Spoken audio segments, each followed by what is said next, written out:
Hi everyone and welcome to Kensington. Today I'm in London and I'm going for a walk in one of the most prestigious and historical areas of London. So this is the view from my hotel.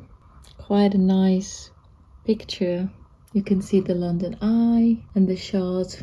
Just spotted a man resting on the roof of a nine-story building.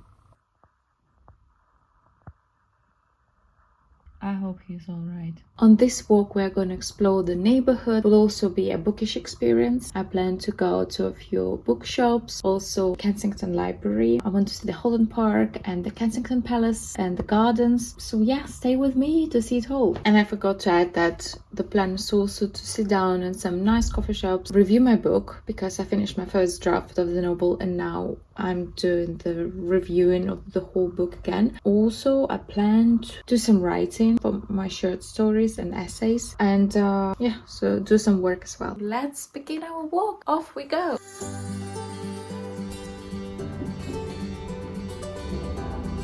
Kensington dates back almost 2,000 years ago.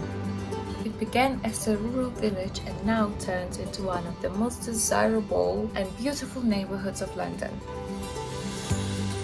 In the 17th century, Kensington Palace was purchased by King William III and Queen Mary. That was the main shift that turned a rural village into a fashionable suburb and royal residence. The area boomed after the 1851 Great Exhibition, becoming a cultural hub with institutions like Victoria and Albert Museum and the Natural History Museum. At different points in time, some of the most famous people have lived here, like Princess Diana, Kate and William, Madonna, Eric Clapton, Robbie Williams, J.K. Rowling, David Beckham, and so much more. I sat in a cafe hoping to spot someone from the magazine covers, but it turned out to be an unfruitful day for celebrity spotting. However, I still enjoyed my latte and quick breakfast in Kensington.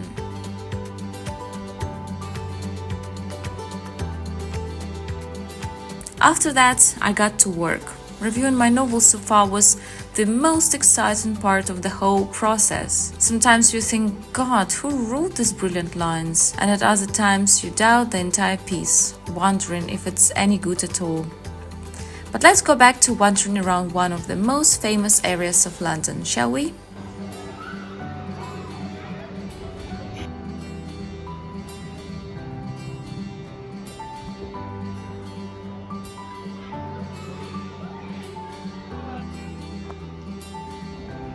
In Kensington, everything breathes luxury.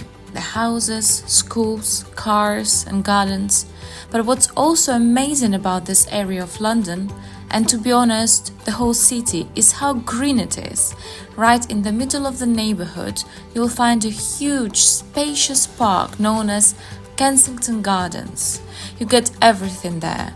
Wide green lawns where people relax and enjoy the sunny weather or take a leisurely stroll, areas for jogging or cycling.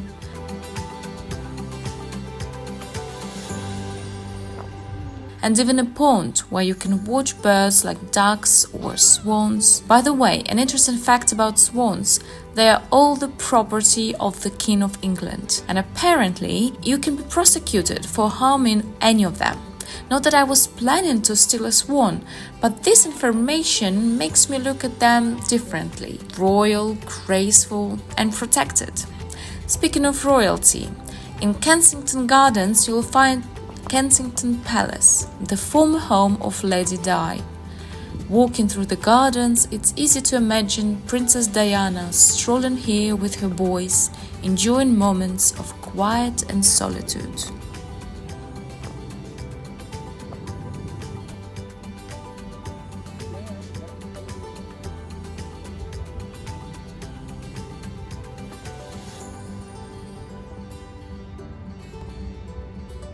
One of my favorite spots in Kensington Gardens is the Orangery restaurant, where you can enjoy an elegant lunch or afternoon tea. I can easily imagine myself sitting on the terrace on a sunny day with a dear friend, sipping a glass of Prosecco or tea, and talking about all the things that truly matter.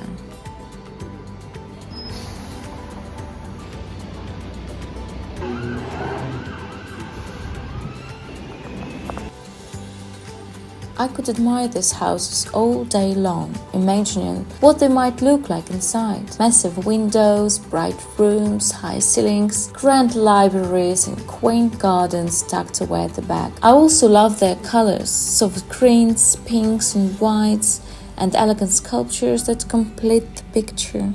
I also couldn't help but stop and gaze at the Ukrainian monument to Volodymyr the Great, later Saint Volodymyr, who was the Grand Prince of Kiev and ruler of Kievan Rus in the 10th century. Saint Volodymyr is a pivotal figure in Ukrainian history and culture.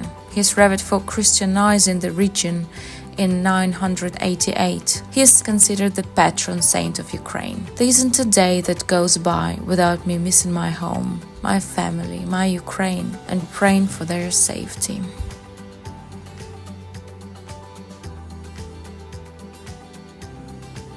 But wait, I promised you a bookish experience. My next stop was the Daunt bookstore. Daunt Books is an independent chain of bookshops in England, founded in 1990 by former banker James Daunt. It originally specialized in travel books, with its beautiful Edwardian-style interiors becoming a heaven for book lovers. James Daunt later became the managing director of Waterstones, the largest book retailer in Britain, and the US bookstore chain Barnes & Noble. What's your favorite recent read? Share it in the comments below. I would love to hear your recommendations.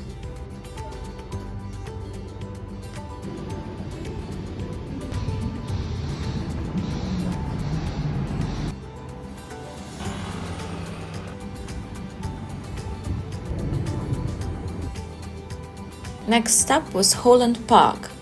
It's a 54-acre public park in the Royal Borough of Kensington and Chelsea. The park was created from the grounds of Holland House, a 17th century mansion that was once the social center of political life for the Whig Party. Holland House was badly damaged during the Second World War in 1940. In 1952, the London County Council bought the ruins and the park grounds. And today, the Holland Park has a cafe and a Belvedere restaurant. There is also a giant chess set and a cricket pitch. You can play tennis on the courts.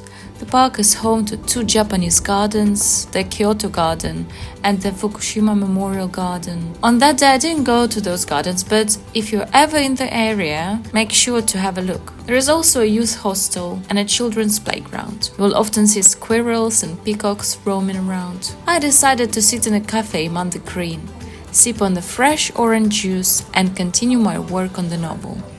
Changing places where I work from definitely gives me a boost of creativity, especially when they're so pretty.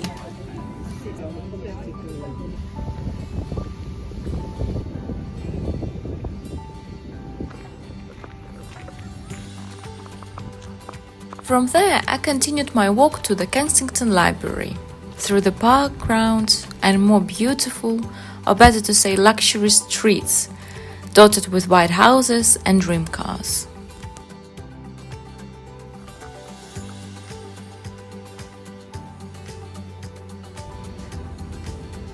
After a quick lunch, I finally arrived at the Mecca of books. On the sides of the building there was a modest sign, and I smiled.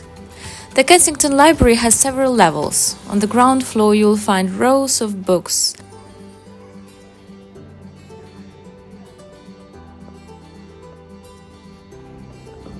And upstairs, there is more space with tables for reading and studying.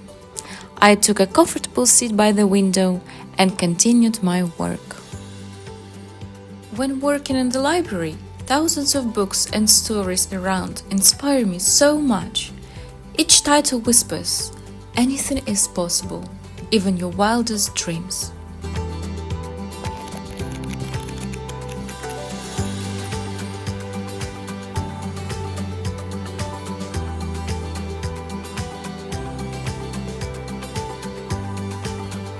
It was a beautiful and productive day. I hope you enjoyed our little walk around Kensington. subscribe for more inspiring videos for travel and book lovers.